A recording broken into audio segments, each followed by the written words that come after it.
You're listening to Side by Side with Kathy Wilson. Episode 12, The Team Goes Astray.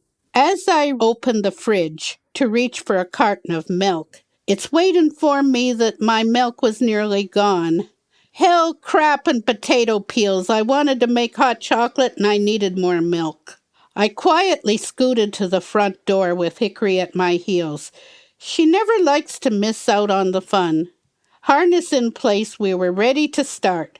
I called out as I opened the door.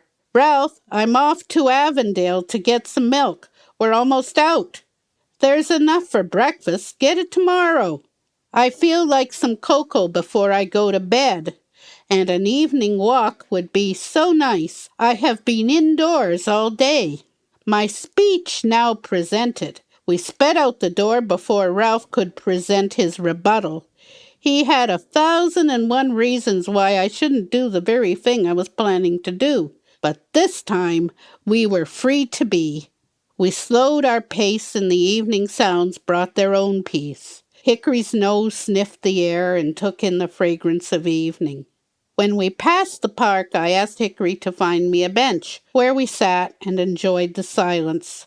Crickets blended with night-calling birds, while trees in their spring finery swished their branches stirred by a passing breeze.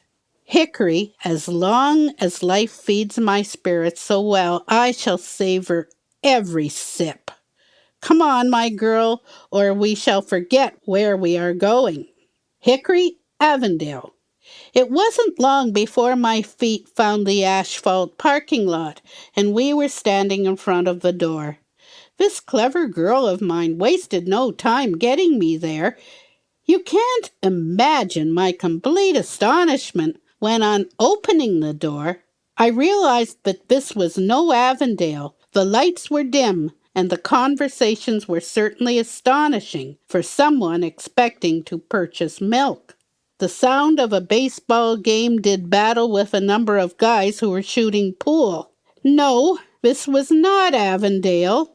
It was a bar, and I sure couldn't buy my milk here. "Blast it, Hickory! Where the heck are we?" My first inclination was to get out even more quickly than we came in. On further consideration, we had attracted the attention of several people nearby who were wondering why we were there. I didn't want any of these guys to realize that I had made a mistake. The cat and dog team were where we wanted to be. No mistake about that. I made up my mind when one of the patrons showed me an empty stool, and the bartender asked me what I would like. This was a subject that caught my interest, and he told me about the beers he had on tap. I ordered a pint of something called honey brown ale, and smiled my pleasure into the foamy brew. The man next to me was really interested in Hickory and made her day with lots of petting. The bottom of my glass came much too soon, and I got up to go. The bartender said good night and hoped we would come again. "Your dog is real mannerly, not like some of these guys." Everyone laughed, and we were out the door with the milk yet to be bought. I knew we were in the correct plaza, but where was the Avondale?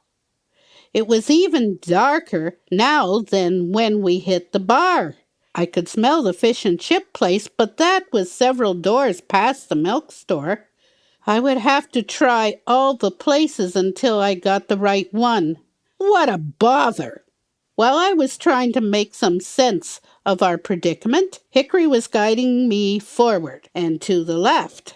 There we stood in front of another door. "Hickory, this had better not be another bar, or your name is Monkey Butt."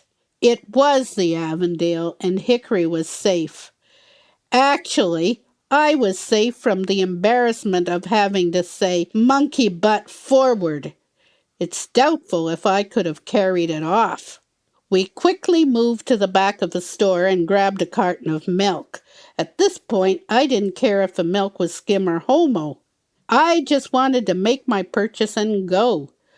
What would Ralph be thinking right now? Gosh almighty, he was probably organizing a search party. Hickory, I better get Ralph some Granny's butter tarts. He really likes those, and perhaps he will not be able to ask a lot of questions if his mouth is full of tart. I waited as the people in front of me paid for their potato chips, and then I placed my items on the counter. Oh, you have chocolate milk here. It's on sale this week. You will save 50 cents. Did you know that? No! What a surprise! I will enjoy my hot chocolate that much more. Milk and the grannies secure in my backpack, Hickory and I headed for home. Look here, Hick. You knew where that Avondale store was all along. You just wanted to go in for a beer. You are such a party animal. What am I going to do with you? You could give me a butter tart. I'd go for that. She gazed at me with beseeching eyes. Not a chance, Hick. We entered our kitchen and Ralph was in the living room, watching that same baseball game that I had heard in the bar. He hadn't been worried about me at all. Did you get the milk? Inquired Ralph as he entered the kitchen. Yes, there was a sale on chocolate milk, so I bought that. I got you some Granny butter tarts, too. They might go well with the chocolate. That sounds good. Did you get me any chips? No, I didn't think of that. Chips go well with baseball.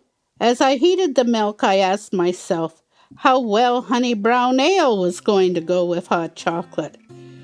Is that with or without marshmallows? Hickory, life really gets complicated sometimes. With you, how could it be anything else? Thought Hickory.